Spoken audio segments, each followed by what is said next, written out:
ଆପଣ 60 ବର୍ଷ ହେବା ପର୍ଯ୍ୟନ୍ତ ଦେହରେ କେବେ ବି କମଜୋରି ଆସିବ ନାହିଁ। ଆଉ ଆପଣ ସେହି 60 ବର୍ଷ ଏକ ଯୁବକ ସୁଲଭ ପରି ସହବାସର ଆନନ୍ଦକୁ ଖୁବ୍ ସହଜରେ ଉଠାଇ ପାରିବେ। ହଁ ଫ୍ରେଣ୍ଡସ୍, ଆପଣ ବିବାହ କରିଥାନ୍ତୁ ବା ନ କରିଥାନ୍ତୁ, ବା ବିବାହ ପୂର୍ବରୁ ଅତ୍ୟଧିକ ହସ୍ତମୈଥୁନ କାରଣରୁ ହେଉ ବା ବିବାହ ପରେ ଅତ୍ୟଧିକ ସହବାସ କାରଣରୁ ହେଉ, ଆପଣ କେବେ ବି ଶରୀରରେ କମଜୋରିକୁ ଅନୁଭବ କରିପାରିବେନି। କାହିଁକି ନା ଯଦି ଆପଣ ଏହି ଗୋଟେ ଜିନିଷକୁ କେବଳ 1 ଗ୍ରାମ ହିସାବରେ କ୍ଷୀର ସହିତ ନେବେ, ତେବେ ଆପଣଙ୍କ ଜୀବନ ଥିବା ପର୍ଯ୍ୟନ୍ତ ଆପଣଙ୍କ ଶରୀରରେ କେବେ ବି ଧାତୁରେ କମି ଆସିବନି।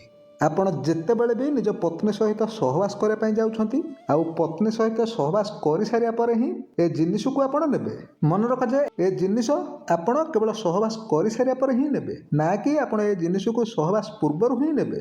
ଆପଣ ଯେତେବେଳେ ବି ସହବାସ କରିବାକୁ ଯାଆନ୍ତୁ, ଯେତେବେଳେ ଆପଣଙ୍କର ସହବାସ ଶେଷ ହୋଇଯିବ ଆଉ ଆପଣ ଆନନ୍ଦକୁ ଉପଭୋଗ କରିସାରିବେ, ତାପରେ ଯାଇ ଏ ଜିନିଷକୁ ଆପଣ ନେବେ। ଯାହାଦ୍ୱାରା ସହବାସ କରିବା ଫଳରେ ଆପଣଙ୍କ ଶରୀରରୁ ଯେତିକି ବି ଉର୍ଜା ବାହାରି ଯାଇଥିବ ତାହା ଖୁବ୍ ଶୀଘ୍ର ଭରଣା ହୋଇଯିବ, ଆଉ ଶରୀରରେ କେବେ ବି ଥକାପଣ ଲାଗିବନି। ଆଉ ଦ୍ୱିତୀୟ ଥର ଯେତେବେଳେ ବି ଆପଣ ସହବାସ କରିବା ପାଇଁ ଯିବେ, ଆପଣ ଠିକ୍ ସମାନ ଭାବରେ ପୂର୍ବ ପରି ସହବାସର ଆନନ୍ଦକୁ ଉଠାଇ ପାରିବେ। ଏ ଔଷଧକୁ ଆପଣ ଡେଲି ଖାଇବାକୁ ମଧ୍ୟ ପଡ଼ିବନି। ଆପଣ ଯେଉଁଦିନ ସହବାସ କରିବେ ବା ଯେଉଁଦିନ ହସ୍ତମୈଥୁନ କରିବେ, ଆପଣ ସହବାସ କରିସାରିବା ପରେ ଯାଇକି ଖାଇବେ। ତେବେ ଫ୍ରେଣ୍ଡସ୍, ଆସନ୍ତୁ ଏ ଔଷଧକୁ ଆପଣ କିପରି ଭାବରେ ବନେଇବେ ସେ ବିଷୟରେ ମଧ୍ୟ ଜାଣିନେବା। ଏ ଔଷଧ ବନେଇବା ପାଇଁ ଆପଣଙ୍କୁ ଯେଉଁ ଯେଉଁ ସାମଗ୍ରୀ ଗୁଡ଼ିକର ଆବଶ୍ୟକ ପଡ଼ିବ, ସେ ସବୁକୁ ଆପଣ ଖୁବ୍ ସହଜରେ କୌଣସି ଚେରମୂଳି ଦୋକାନରୁ ଖୁବ୍ ଆରାମରେ ପାଇଯିବେ। କୌଣସି ବି ଚେରମୂଳି ବିକ୍ରି ହେଉଥିବା ଆୟୁର୍ବେଦ ଦୋକାନକୁ ଗଲେ ଏ ସବୁ ସାମଗ୍ରୀ ଆପଣ ଖୁଚୁରାରେ ମଧ୍ୟ ପାଇବେ। ତେବେ ଏ ଔଷଧକୁ ବନେଇବା ପାଇଁ ଆପଣ 5 ଗ୍ରାମରେ ମକରଧ୍ୱଜ, 5 ଗ୍ରାମର ସ୍ୱର୍ଣ୍ଣଭସ୍ମ ଆଉ 10 ଗ୍ରାମର ଆପଣଙ୍କୁ ଅଶ୍ୱଗନ୍ଧାରେ ହିଁ ଆବଶ୍ୟକ ପଡ଼ିବ। ଆପଣଙ୍କୁ ଯଦି ଏହି ଔଷଧ